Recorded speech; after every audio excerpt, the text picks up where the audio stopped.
Hi there, and thanks for joining us today. I'm Rick Parkhill. I'm the director of brand storytelling, and I'm so pleased to be joined today by Amanda Brinkman. Amanda is the chief brand officer for Deluxe. And if you haven't heard of Deluxe, you should check it out. Deluxe is a story in and of itself. More than a century ago, W.R. Hotchkiss invented a little product that changed banking, the checkbook.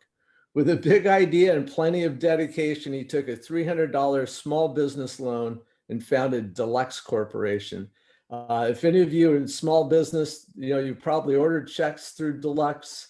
Um, check them out. It's a 100-year plus company. So Amanda, welcome to the conversation today. I'm so happy to have you here. Thank you so much for having me. I love this network, and it's so fun to be a part of a network where everyone thinks of content and storytelling in the same way. So thank you for doing this. And you know what's wonderful is that we just announced yesterday that we've been Zooming for almost 2 years. We haven't done a live event since January 2020 at Sundance, but we're going back to Park City on January 19th. It's only about 6 months away. We can't wait. So hope to see you there. Listen, we want to talk about your small business revolution today, which is an Emmy nominated series on Hulu and Amazon Prime. Congratulations for that, by the way. It's been 6-7 years of hard work of producing this series, and well-deserved attention that you're getting from this Emmy nomination, which happens on Sunday. So we'll tune in and be rooting for you. But before we get to talking about the small business revolution, I want to talk about Amanda Brinkman for a little bit, because people may watch the show and go, well, she's a TV host, which you do a great job of. But let's talk a little bit about your background. You're in Minneapolis. You started your advertising career at McCann, went on to the iconic Fallon agency where you worked on the BMW account.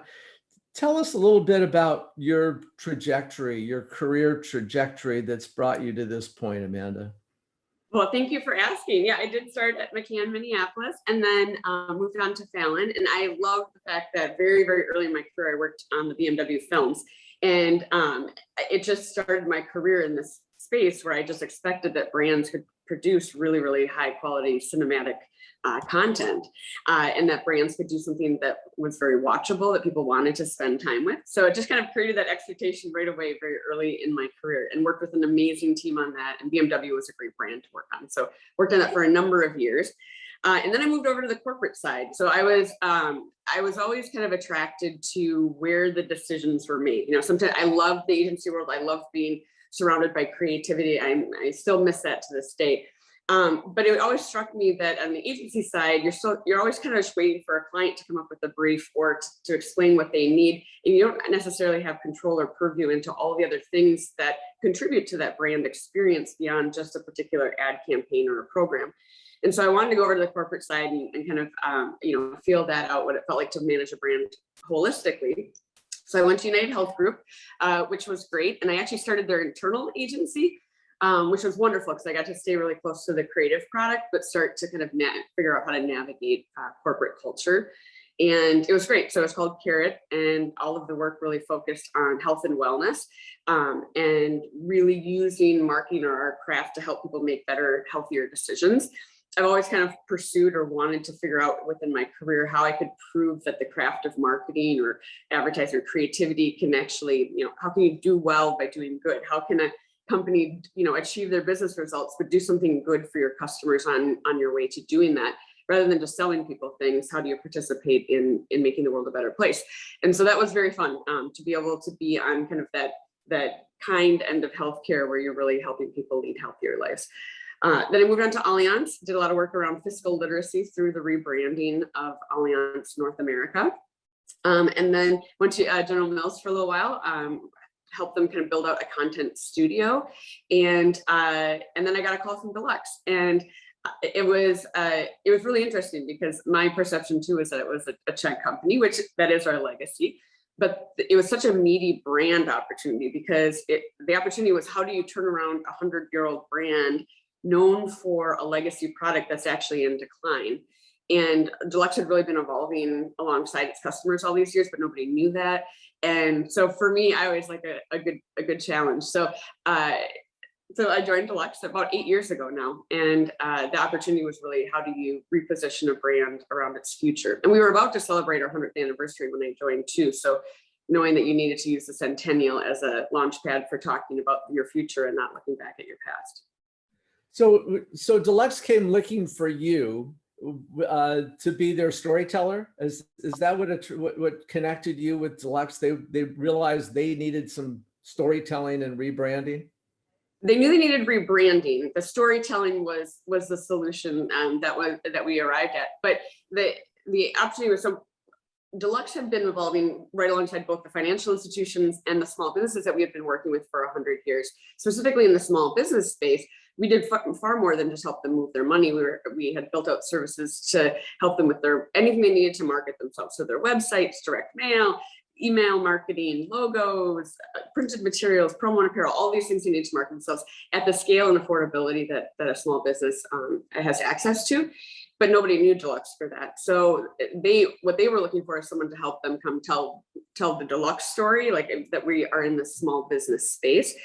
And then for me as a marketer, whenever I started a new company, I always love to just go out and spend time with the customers. I love that kind of, there's nothing that can replace almost that ethnographic, boots on the ground, spending time alongside the people who are, buying your products and services in order to understand how they make purchase decisions, what it's like to be them.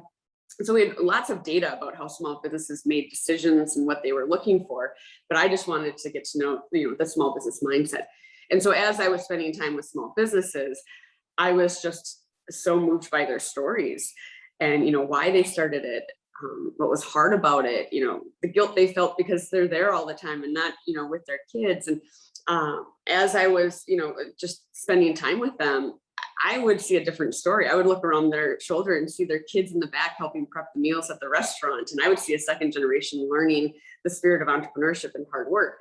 Or I would see someone who took a very brave leap and started their own business after the security of a corporate role. And so to me, it was just very obvious, and I'm sure to this network, but it was like, we just need to tell these stories, because when you hear a small business owner's story, you want to support them. You want to bring everyone back to eat at that restaurant. You want everybody to do their holiday shopping at that retail store, because you're literally putting a face to a business and you're personifying, adding that personal touch. And so I felt like this is going to be the perfect opportunity to prove this do well by doing good. Doing well for Deluxe would mean raising our brand awareness. We had less than 1% brand awareness with small businesses, which means everywhere from there was up. We had a super competitive space. We've got really, really big spenders. We were being outspent about 14 to 1. So doing well would be raising our awareness with small businesses. But could we do something good for small businesses on our way to achieving those business results? And doing good for small businesses would be driving more business. At the end of the day, small businesses need people to support them. So my vision from the beginning, I knew the answer was going to be content and storytelling, and exactly what that looked like continued to evolve.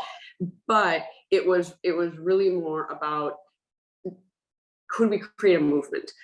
Could we create something that kind of swept the country and really inspired people to understand the importance of supporting small businesses? That would be doing something that was good for the audience we serve, beyond just selling them websites or logos. And I believe that our brand could come along for that ride if we did it with great intentions and authenticity and a genuine approach. Look, I'm a small business person myself. I have been pretty much my whole adult life as an entrepreneur, and it's a roller coaster ride. And your show, really to your credit, you tell such emotional stories. These are the people whose lives are on the line.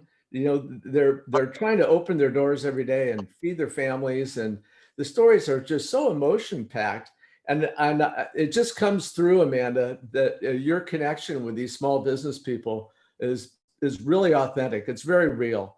Why don't we show your trailer? Do you want to share your screen and let everybody get a little taste of what the Small Business Revolution series is? you. Yes, I would love to. I would love to. So I'll just set up the context by saying we're in the middle of producing our sixth season. So each season takes place in a different small town. So we ask people to nominate their favorite small town, and Deluxe will invest $500,000 in revitalizing the winning town's main street. And we do that revitalization by working with individual small businesses within that town. So each episode is about an individual small business, as Rick was referencing. And we really just walk alongside them and help them with things, but it's really about their stories first. So yeah, I'll show the trailer and we can talk on the other side about it. See if this works. Small towns across the country are struggling to survive. When manufacturing left the country, we were particularly hard hit. Businesses that have been here for generations were closing up. In each business, there's a family behind that. Walmart out on the edge of town, and you end up with a shell of a community. It was a story all over the country. Deluxe and the small business revolution are joining the fight, revitalizing America's towns, one small business at a time. This is going to be life-changing. Now it looks a little better for me and my family. Deluxe started a spark in this community that I have never witnessed before. Never! Join marketing maven Amanda Brinkman and her team at Deluxe as they work with a cast of celebrity experts to give each season's winning town a $500,000 makeover. We do this because you are the heroes in this country. And America chooses the winner. Voting really brought the town together. With thousands of small cities and towns taking part in it. I know I voted.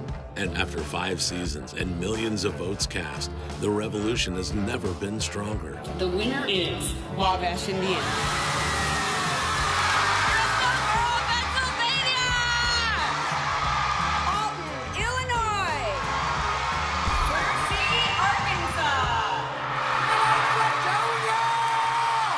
Every episode, we're working with a new small business. So it's a restaurant. The beauticians on this side have a barber chair. A competitive boxing gym. How are you feeling about business right now? It is awful. I have over $100,000 invested into it. 2 weeks with no income, kiss of death. You don't have a website today. Not currently. Do you feel like this area gets as much attention as other parts of town? Not at all. How are you being paid, Charlotte? That's a good question. There's a bus coming, and that bus is going to run you over. It's gonna be a lot of work, but it's gonna be worth it. I gotta say, it already looks better. This is awesome. If we get through this, we're golden. But success isn't just about one business. It's about the entire town. If you can get people to work together, you can actually make America a better place, starting one small town at a time. Everybody pulling together and being a part of this building process. It's definitely been one of the most monumental things that have ever happened in our life. Any kind of change that's worth it, it's scary. Are you kidding me? What makes this work is all of us together. Catch up on all of the seasons streaming on Prime Video, Hulu, and smallbusinessrevolution.org. That's it's so well done, Amanda. Hey, brands that are watching this, pay attention. Here's evidence that you can create compelling stories and become an Emmy nominated series. That's just terrific work, Amanda. So I got to ask you, it's like, what was the development process for this series?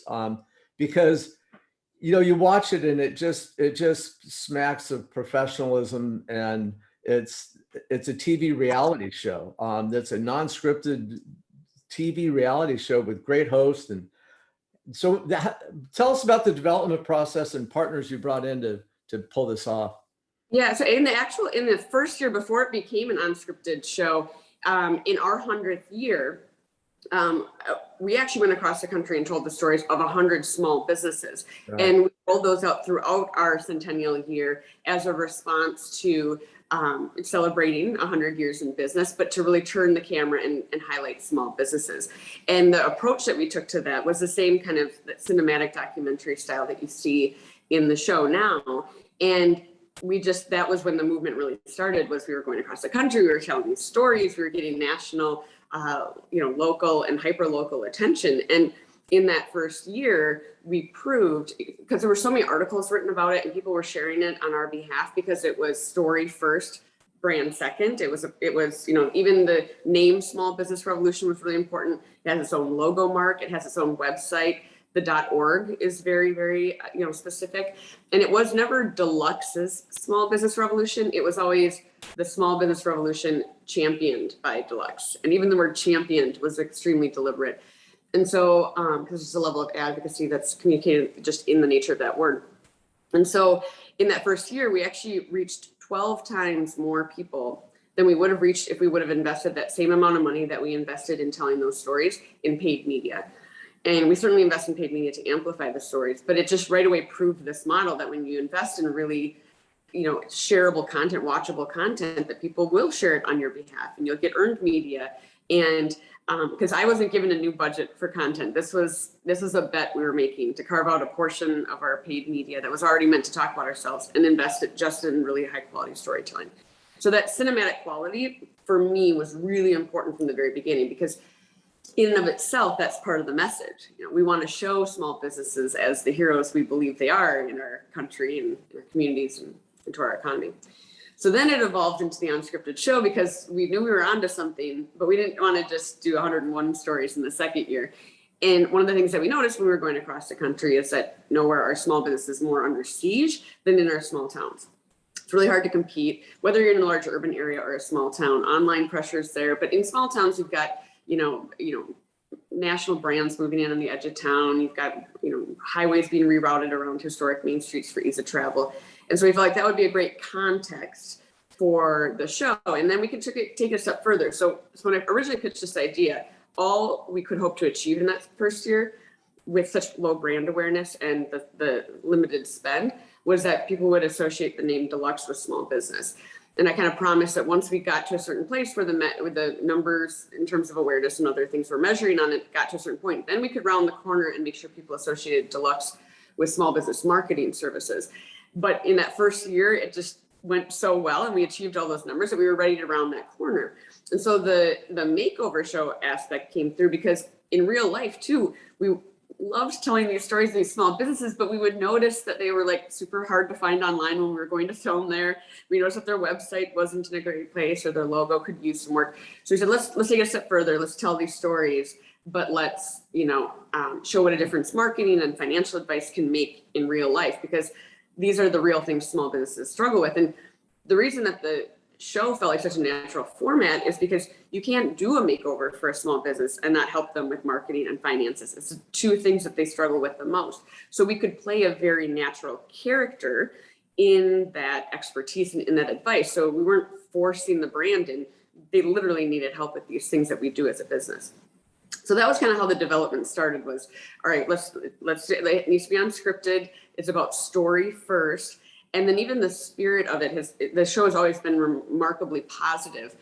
And it's really about just walking alongside them and just offering expertise because we know how to do these things. But it's never been about, we defy a lot of the tropes of the genre in terms of we don't create faux drama. We don't, even the way it's shot is unprecedented in the reality show space. And so, all these little subtle nods, kind of get to that positivity. Did you bring in, did you bring in producers that had a background in, what do you call it, DIY shows or, Ty Pennington, a host of what was the show that he was on? I'm sorry, I'm trying to gather these facts right now. Yeah, he was on Extreme Home Makeover. Right. Makeover Home Edition, he always corrects me. And then Trading Spaces, which I remember from college. Yeah. No, we didn't. Okay, so in the first year, the partners that we worked with, they're called Flow Studios. They're out of Austin. They're incredible. And they've always told really, really beautiful stories. They're documentarians by trade. Really high quality, an amazing team. But 7 years later, I don't even know where their team starts and my team ends. They're wonderful. So it was very natural to select them to tell these 100 stories because that was all about these like mini docs. And then when the idea came to let's make it like an unscripted reality show, we kind of walked that together. So we all figured it out in real time. And I think it worked because our intentions were just literally so pure and we wanted to do it right. And we wanted to defy some of those tropes that unscripted shows typically take. So we didn't want to kind of have someone come in and tell us, well, what you need to do. I get the question a lot, like, okay, so it's on Hulu and it's on Prime Video. That's great. OTT platform adoptions are like, at an all-time high. That's great. But have you ever thought about having it like on mainstream TV? And without naming specific networks, I did have those discussions at the very beginning. And the things they wanted to do to it, I didn't want to do to it. They wanted to, like, you've got to come in and you've got to be like the savior. You've got to like make them sound like, how do you not know to do that about your small business? And this place looks terrible. And yeah, you got to beat them up a little bit, right? Yeah, and it's like not doing that. And so that was because Hulu gave us the opportunity to retain creative control and do it right. And that's why I'm probably so proud of this Emmy, is because I was kind of told all the way along, like, unless you make it really, reality show-ish, like, people won't want to watch it. People love that. It's like, no, people are watching this and they love it. And we want plenty of emotion in it, without having to do that. I just watched the episode with the women that own the Irish bar in Illinois, and it's like, God, I started watching the first part of that. I was like, and it just sucked me in. It's like, are they going to make it? What are they going to do to turn this around? And it was really compelling. Thank you. Yeah, Morrison's Irish Pub in Alton, Illinois. Yeah, I want to go there. But you're absolutely right, Rick, because you don't need to invent an antagonist when you're running a small business. The antagonist, the drama, is the very nature of running the small business. It's hard. So anyway, so we're just, so in terms of the development process, and then obviously every year things got tighter, we got better at different things. We figured out how to use our celebrity co-hosts in a little bit of a different way each year. So the first 2 seasons, my co-host was Robert Herjavec from Shark Tank. Right. And that was very purposeful because he had been involved in the 100 story stage of it too. Really believed in what we were doing. Couldn't believe a brand was producing something so authentic. Wanted to be a part of it. He was great. But that was really important for us because we needed it to read entrepreneurship right out of the gate with the first few seasons. And then, and Shark Tank is one of the, the most watched shows by entrepreneurs. So that was a great association. But then we rounded the corner and said, well, now we want kind of that DIY crowd. And you're right, Ty Pennington really kind of has the face and background for that. And he was wonderful to work with. And now I have a new co-host for season 6. But every year we tinkered with something. We kept evolving it to keep it both creatively interesting for us as a team, as well as we just, you just keep optimizing. Well, I got to ask you this. Where did you go to TV host school? Because you're a pro. I mean, you must be getting CAA and the talent agencies must be coming in and say, Amanda, I got a show for you. I would love that. I've been surprised by liking it. I have no background in this, and I think the only reason it worked, I should go back to qualify my other question.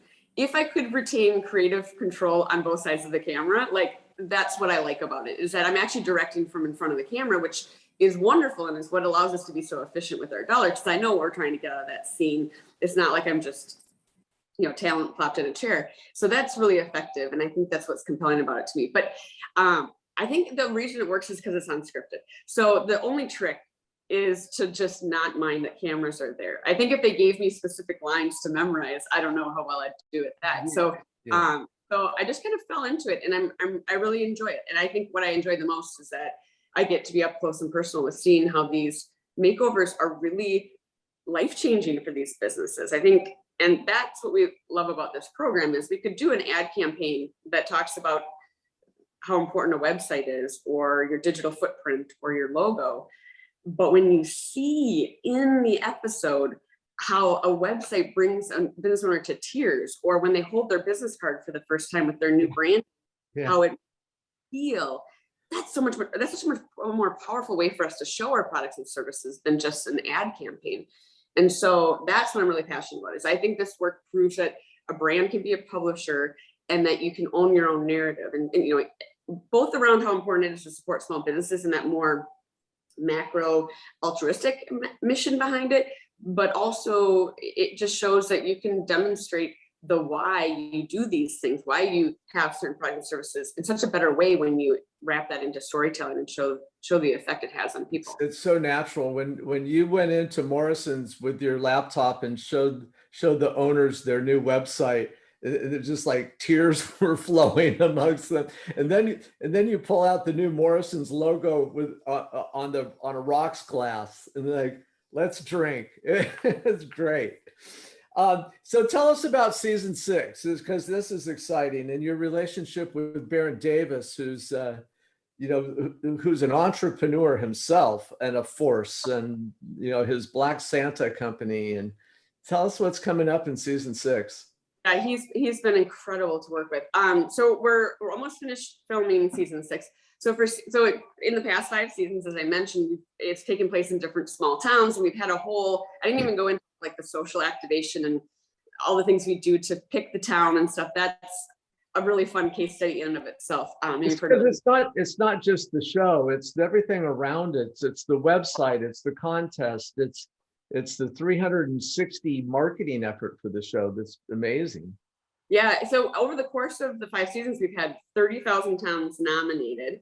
We've had hundreds of businesses apply. So the whole reason we did before the season, like the voting and narrowing it down, so that each of these towns, like more than just the town that was selected, could experience this wave of like goodness and pride, because we'd go and visit the top 10 communities, the top 5, like celebrities would be stumping for, like Blake Shelton tweeted about it, Reba McIntyre, like people that got really involved in, kind of that pride for their town. So we wanted more than just the winning towns to receive kind of this awareness, like, oh yeah, my small businesses are amazing. So anyway, that's a different story for another time.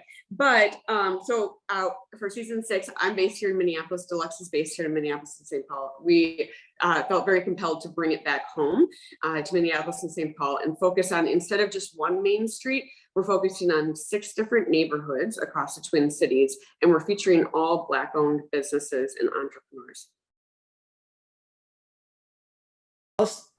Tell us a little bit about Baron and how you brought him in, because he's such an interesting personality, ex-NFL star that's turned entrepreneur. Yeah, he's incredible. So it was really important, when the idea occurred to bring it back home and we started doing the work, I started with a ton of community listening. The spirit behind this work has always been really positive. It's always been really about uplifting and showcasing and celebrating the businesses that we're working with. But as you come to a larger area, when we're in these small towns, everybody knows why we're there. They're all excited. They've been a part of like a voting process for months, and so they know what we're there for. But when you're in a larger metro area, it could have been met with skepticism. And so we just really wanted to make sure we were getting this work right and the tonality of it. And so Baron and I spoke on a panel together, and I just was so, for a speaking engagement, I was just so like taken with his, spirit of entrepreneurship. And that was really important too. I mean, we did a lot to make sure that we're reflecting the community that we're working with this season, both in front and behind the camera. But I didn't just want to be checking a box. Like, I didn't want it just to be like a DEI move. We wanted someone who was really ingrained in this entrepreneurship space and cared about the mission. Over the course of these 7 years of doing this work, we're like we call it the Small Business Revolution family, which I'm really honored to do work where you feel that passionate about the work and the team that you're doing it with. But we just don't have space on the team for people who don't really believe in the heart behind this work. And from the first conversation I had with Baron, he was really passionate about our focus for this year. And for us, it's really important to show, and there's so many things we need to do as a society to address racial injustice. One of the ways forward is around economic empowerment and building up entrepreneurs and investing in small businesses and being intentional about supporting Black-owned businesses. And so for us as a brand, as a platform, this is a very natural way for us to participate in the solution and the way forward, and to be a part of the solution. And Baron just really recognized that and believed in that too. So it's been great. Yeah, I'll look forward to seeing new episodes coming out. So when will they come out? November 9th. All right. Well, we have some. So this Sunday, the Daytime Emmy Awards will be announced. And we wish you all the luck in the world. Congratulations on all the success you've had with this. And we're going to continue to follow the show and stay in touch. Thank you. I really appreciate the opportunity to talk about the work more. So thank you, Rick. Thanks for your time, Amanda. Thanks so much. We'll see you in Park City in January, okay? You absolutely will. It's already on my calendar. All right. Take care.